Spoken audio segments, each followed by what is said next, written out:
Muy bien, continuando con el tema 8, nos toca ver ahora derecho de representación en materia sucesoria, obviamente.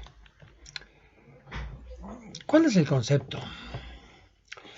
Se entiende por representación aquel instituto jurídico en el que una persona denominada representante ocupa, en razón del grado, del parentesco y cuantía, el lugar que le hubiera correspondido a otra persona. Como se desglosa de este concepto, hay elementos de naturaleza subjetiva, los representantes y el de cuyos, obviamente, y de naturaleza objetiva que están en el grado, el parentesco y la cuantía. El elemento subjetivo lo hemos conocido, son en realidad las personas, el causante cuando muere deja a sus herederos, quienes a su vez tendrán los representantes, como lo vamos a explicar. Veamos en primer lugar el grado. El grado no es más que aquel más próximo al heredero que falló por haber premuerto, haber sido desheredado, haber sido declarado indigno o haber renunciado a la sucesión hereditaria. Cuando se habla de grado, no se debe olvidar que grado es una generación. Quiere decir que en el grado más próximo, es decir, al causante, está la generación inmediata, la segunda generación respecto del causante, y así sucesivamente en línea descendente hasta el infinito y en línea colateral ilimitada hasta los hijos del hermano. Esto en principio, después vamos a ver que no es tan así. El otro elemento objetivo es el parentesco. El parentesco es el vínculo que toma en cuenta la filiación matrimonial, extramatrimonial o adoptiva. El parentesco es aquella institución destinada a unir a dos o más personas que tienen un mismo tronco común o que descienden de un mismo tronco común. La filiación puede depender de una filiación de hijos de padres casados entre sí, denominada filiación matrimonial, o de padres no casados entre sí, que es la filiación extramatrimonial, a la cual hay que agregarle la filiación civil o la adoptiva. El otro elemento objetivo es la cuantía. El representante o representantes del representado premuerto, es decir, del causante, del de cuyos, o indigno,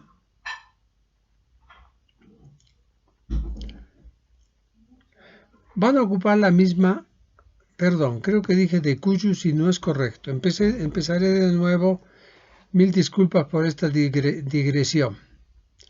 El representante del heredero premuerto o declarado indigno va a ocupar la misma porción del acervo hereditario que le hubiera correspondido a este premuerto o a este indigno. La cuantía va a variar según el número de representantes, porque no es lo mismo ser un representante que tener o ser varios representantes. Esa porción va a variar. Si son dos, a un 50%. Si le hubiera correspondido a más personas, bueno, se va proporcionalmente repartiendo. Para hacerlo más sencillo, aunque lo voy a hacer en otro capítulo, supongamos que de la unión de A y B, háganse un círculo en la cabeza y pónganle A más B, nacen dos hijos, A' y A segunda. Esos son los herederos. Pero A segundo muere y A segundo a su vez tenía dos hijos. A segundo, prima y A segundo, segunda parte. Entre los dos herederos se repartía 50% a cada uno, lo que quiere decir que el premuerto va a recibir esa cantidad. A eso se refiere la cuantía, va a ser la misma, proporcionalmente. Si son dos los representantes, ese 50% se divide entre dos. Si son tres, entre 33. Si son cuatro, entre 25%. Y así sucesivamente. Por eso es que esa cuantía se va repartiendo entre todos los representados. ¿Cuáles son los efectos de la representación? Hay dos efectos. Uno es de naturaleza esencial y otro de naturaleza accesoria. Veamos la primera. El efecto de naturaleza esencial no es otro que aquel en la que el representante ocupa la misma posición jurídica por el grado, por el vínculo de parentesco y por la cuantía que le hubiera correspondido al representado.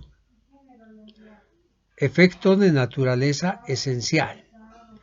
En cambio, el efecto de naturaleza accesoria o secundaria, que genera la representación que los herederos con vocación y delación del causante pueden ser del mismo grado o de grados diferentes, lo que va a dar lugar a la herencia por cabeza o a la herencia por estirpe.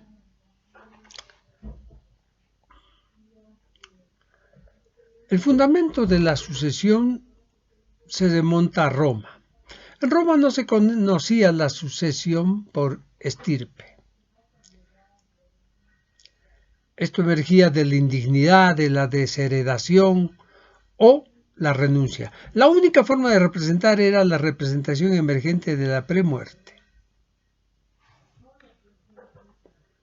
El fundamento de la representación ab intestato está en la voluntad presunta del causante, en el afecto. Este afecto toma en cuenta a su hijo, pero también a su nieto, a su bisnieto, y así hasta el cuarto grado. Esa voluntad no hace otra cosa que tomar en cuenta el amor. Si uno quiere a su hijo, obviamente querrá pues a su descendencia y a la descendencia de su descendencia. La naturaleza jurídica del instituto tiene tres grandes teorías: la teoría clásica de la ficción, la teoría de la subrogación y la teoría de la sustitución ex lege. Veamos la teoría clásica de la ficción. Teoría clásica o teoría de la ficción. Aquí hay dos teorías basadas en esta ficción. Una es explicada por Pothier y la otra por Baudry de la Cantinière. La primera tesis, la de Pothier, dice que el legislador mediante una ficción o artificio le da al heredero un grado que no le corresponde. En materia sucesoria, el parentesco más cercano excluye al más lejano. Eso lo sabemos. Por eso al nieto se le da en la representación el mismo grado que a los otros hijos del abuelo. ¿Para qué? Para que herede conjuntamente con los otros hijos. La segunda tesis sostiene que no es cierto que la ficción está en colocar al nieto en el lugar del padre, sino que la ficción está en considerar que el hijo del causante vive hasta el momento en que muere el causante, para que una vez que se produzca esta situación de la muerte, se adquiera y se transmita a sus propios herederos. Ahí está la ficción. Fíjense que ambas teorías no son lo suficientemente sólidas, firmes. Son superadas por la teoría de subrogación prohijada fundamentalmente y elaborada por Emilio Betti. Él dice: todo heredero es un sustituto porque ocupa la misma situación jurídica que tenía el causante. Por lo tanto, implica una subrogación. ¿Y cómo hay que entender la subrogación aquí? Sí, esta que hemos conocido en obligaciones, en contratos. Una persona sustituye a otra en un derecho cuando el sustituido ocupa realmente ese derecho. Y realmente, y como una persona sustituye a otra en el lugar que le hubiera correspondido a esta. Pero la teoría de la sustitución tiene varias modalidades, formas. Veamos una, la teoría de la sustitución ex lege. El lege es en realidad lege, dicen muchos autores. En la sucesión vulgar testamentaria, quien toma la previsión de sustituir a un instituido por otros es el propio testador mediante una decisión personal. El testador toma la previsión de sustituir, obviamente la ley también lo hace, y llama al heredero. Y si éste no está, llama al que sigue. ¿Para qué? Para que lo represente. Nuestro Código Civil boliviano está vigente o mejor dicho, pone en vigencia ambas teorías. ¿Qué parientes gozan del derecho de representación?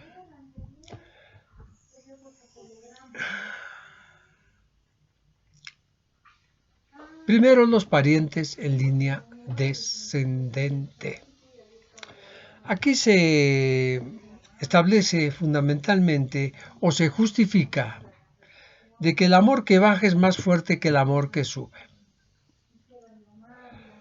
En suma era hasta el nieto, luego se amplió hasta el bisnieto y existe adopción simple y plena.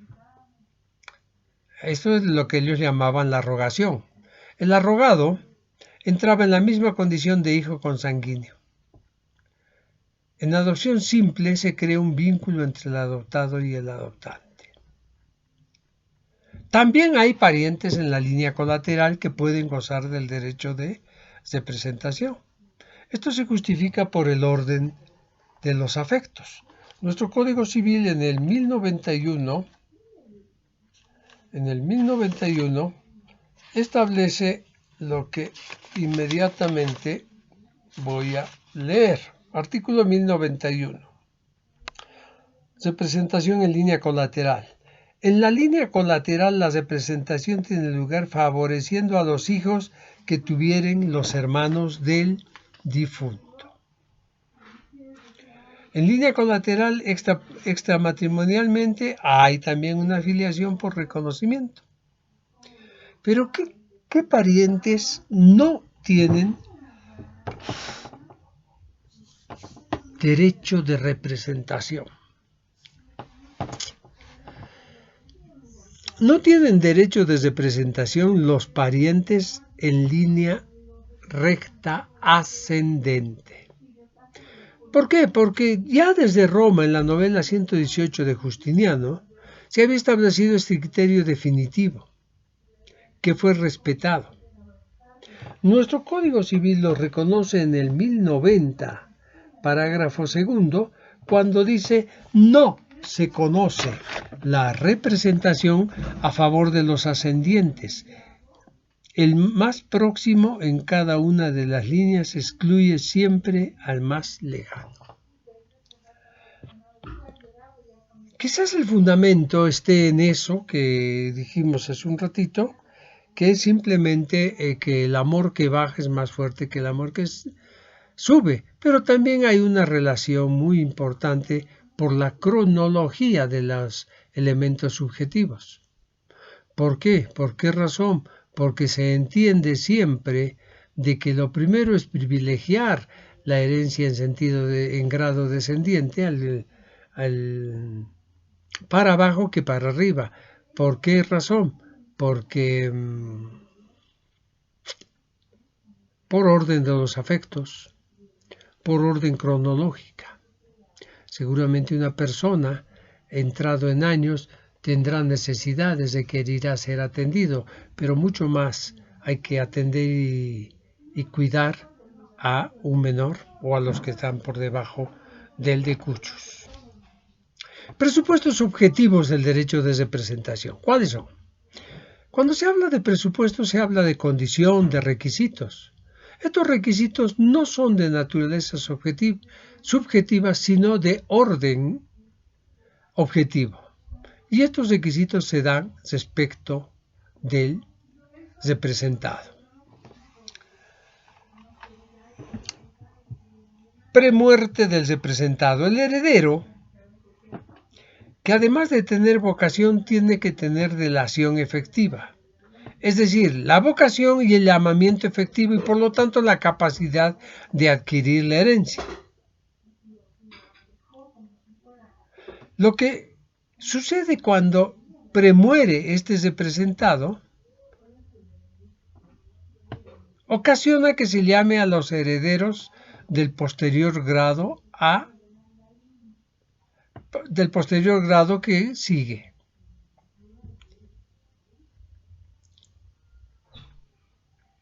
La premuerte, ya lo hemos visto en Derecho Civil 1, o la muerte de una persona se da de muerte natural o muerte presunta, declarada judicialmente.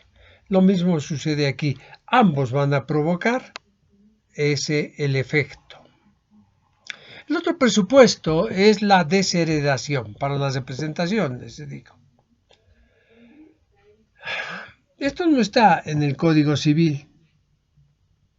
En el capítulo 2 de la representación, artículo 1089, noción, 1090, representación en línea directa, 1091, representación en línea colateral, 1092, llamamiento directo y 1093, extensión del derecho de división.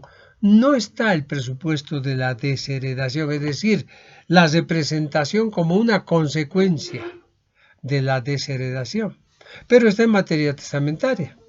Si el heredero es desheredado, obviamente que la desheredación va a hacer que entre en su reemplazo los descendientes o sus colaterales. Esto es importante que sepamos. El otro presupuesto subjetivo es la renuncia. Y la renuncia es un acto jurídico solemne, voluntario, por el cual una persona renuncia a favor de otra de la cual se ha abierto la sucesión. Obviamente, si tiene vocación y delación, hace renuncia al acervo hereditario y se considera como si nunca hubiera sido heredero, pero sus descendientes pueden entrar perfectamente por derecho de representación. Presupuestos subjetivos. Para que opere la representación sucesoria, no solo bastan los elementos objetivos que hemos visto, sino además el cumplimiento de ciertos presupuestos subjetivos, que tienen que ver con la relación entre los sujetos de la representación o de la relación representativa sucesoria. Los requisitos del representante. Con respecto al causante, esto es importante, con respecto al causante, debe tener vocación sucesoria, debe darse grado, vocación y delación. Con respecto al representado, es necesario que el representante, respecto al representado, tenga derecho a representar. Él es el que tiene vocación frente al causante. Tiene que haber un vínculo de parentesco, filiación establecida. Los efectos de la representación se clasifican desde 3 puntos de vista: efectos necesarios o esenciales, efectos eventuales y efectos accidentales. Veamos primero el efecto necesario o esencial. Este efecto no está en el monto de la distribución patrimonial. Lo importante es que por razón del grado entre el lugar del que falló al llamamiento, es decir, el que falló al llamamiento, por alguna cuestión subjetiva que hemos visto, renuncia, desheredación o lo que fuere, deja que entre en su lugar su representante. Ese es el verdadero fundamento, el efecto necesario o esencial.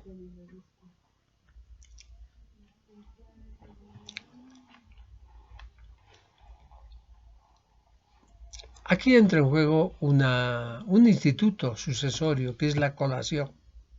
Entendamos primero qué es colacionar. Colacionar es traer al caudal hereditario, una vez que murió el causante, todo lo que se recibió en vida a título gratuito del causante. Un padre que tiene 3 hijos, en vida les da algo. Así, simplemente con liberalidad. Cuando mueran tienen que todos colacionar. ¿Por qué razón? Porque seguro que a uno le dio 10, a otro 2, a otro 5. Los padres, si no se enojen por esto, siempre tienen algún privilegio. Siempre, por más que se diga que aman a sus hijos por igual, que todos son iguales, en la vida real esto se da muy, muy pocas veces. Por eso está la colación, por eso se indica eso, justamente. También se dividen las deudas del representado, obviamente el que está a lo más tiene que estar a lo menos. Y estas deben ser asumidas proporcionalmente entre los representados. No solo opera en las deudas, obviamente también en los créditos. Efectos eventuales, esos serán los esenciales. Tiene que ver con la distribución del caudal hereditario entre las distintas estirpes. Les he dicho, tenía 2 hijos, uno de ellos muere, pero tiene a su vez 2 hijos, el 50% del padre le corresponde a 25% a cada uno de los hijos. Otro efecto accesorio es la existencia de estirpe que elimina el derecho de acrecer. El derecho de acrecentamiento sucesorio ocurre cuando un miembro de la estirpe falla, pero al fallar viene el estirpe que evita el acrecimiento de la porción hereditaria. ¿Cómo es la representación en materia testamentaria? En materia testamentaria, la representación de origen romano solo fue prevista para la sucesión ab intestato y no para la sucesión testamentaria. El fundamento es que es un acto de última voluntad, que responde a la querencia, al deseo del causante de hacer la distribución de su patrimonio después de la muerte, pero no prevé los elementos subjetivos por lo cual su instituido falla, o no pudiera prever también. La representación en sucesión testamentaria aplica el derecho de representación, que va a hacer que el pariente en línea descendiente del instituido sea la persona que ocupe su situación por derecho de representación. Entonces no solamente debe apreciarse la voluntad expresa del testador, además de esta manera se evita el problema del acrecentamiento. El artículo 1093 del Código Civil dice, extensión del derecho de división. Primero, las representaciones tienen lugar, sean iguales o desiguales, el grado de los descendientes y su número en cada estirpe. Segundo, en la representación la herencia se divide por estirpes de modo que lo heredado por el representante o representantes no exceda a lo que pudo heredar el representado. Claro, absolutamente claro. Esto simplemente nos está diciendo lo que hemos visto cuando vimos el tema de la cuantía. Dejó una herencia el padre de 100.000 entre 2 hijos. Le corresponde cada uno a 50.000. A recibe los 50.000 enteros porque está vivo, pero B ha premuerto. ¿Quiénes van a recibir esos 50.000? Sus 3 hijos. Es decir, a 33.33% cada uno. Con eso es absolutamente claro de que esta representación se da en función también, o la cuantía tiene mucho que ver. Muy bien, con esto hemos terminado este tema e inmediatamente pasamos a lo que sigue. Permiso.